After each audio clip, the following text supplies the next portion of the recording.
the 1991 Constitution is inherently wrong. I don't write about that several times. Say, the 1991 Constitution give the president God-like powers, inner God. Then they appoint the Chief Justice. Then they appoint the Anti-Corruption Commissioner. Then they appoint an Auditor General. Then they appoint NRA Commissioner General. Then they appoint NACIT Commissioner Director General. All the strategic positions them, now the president, now in the appoint people then they. And so able for sack them, or able for manipulate them, become like a puppeteer, and then these officers becomes like puppets. So this is what is wrong. So there are no checks and balances in the system in Sierra Leone. The parliament, most of the time, I don't think anybody is going to dispute that, they are almost like a lame dog parliament, rubber stamping parliament.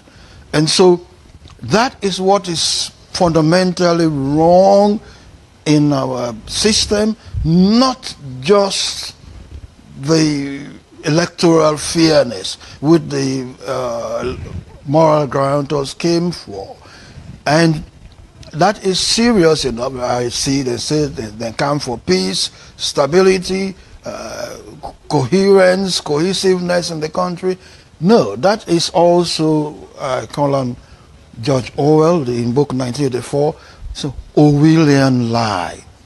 What has been happening in this country from the 1964, intensified in 1968, going to 1970, the elites, about 1% of the population, those who are in the civil service, then the public service, the parliamentarians, they have been waging war on 98% of the people.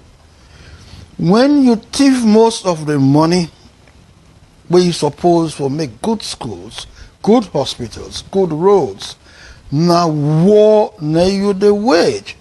So when you keep the system like it is, and you talk about peace, that is Orwellian lie.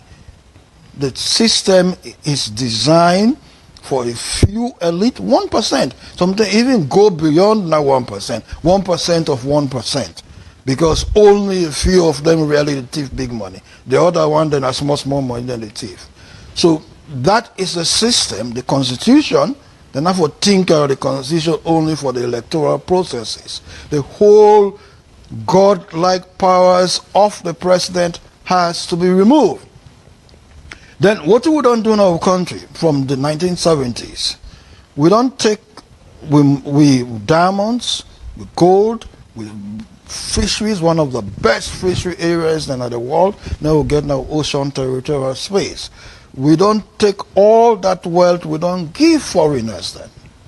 Salomon get almost nothing. I asked one Konom young man, I said, show me one grain Konom man we don't make money, big money in the $1 million level for more than begin mine, industrial mining and alluvial mining in Kono from 1930s.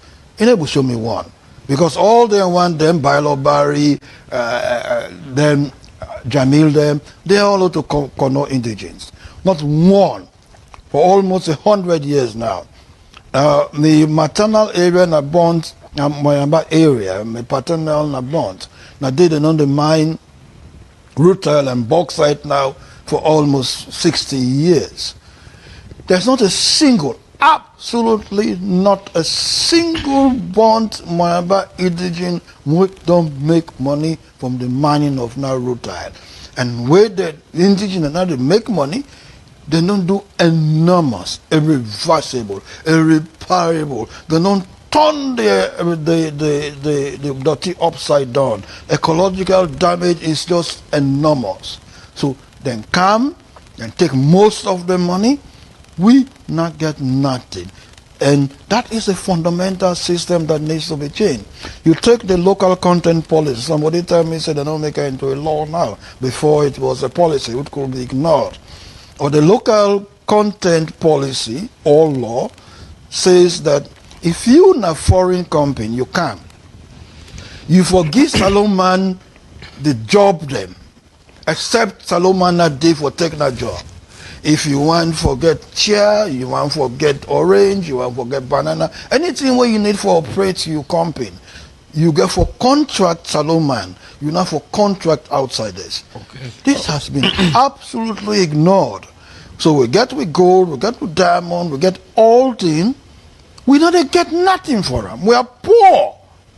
We're not only poor at the level, what they call the abject poverty, but even the educated elite, the middle class are poor. The money what they get, they go for 10, 20 years. Now they go beyond one generation. Okay.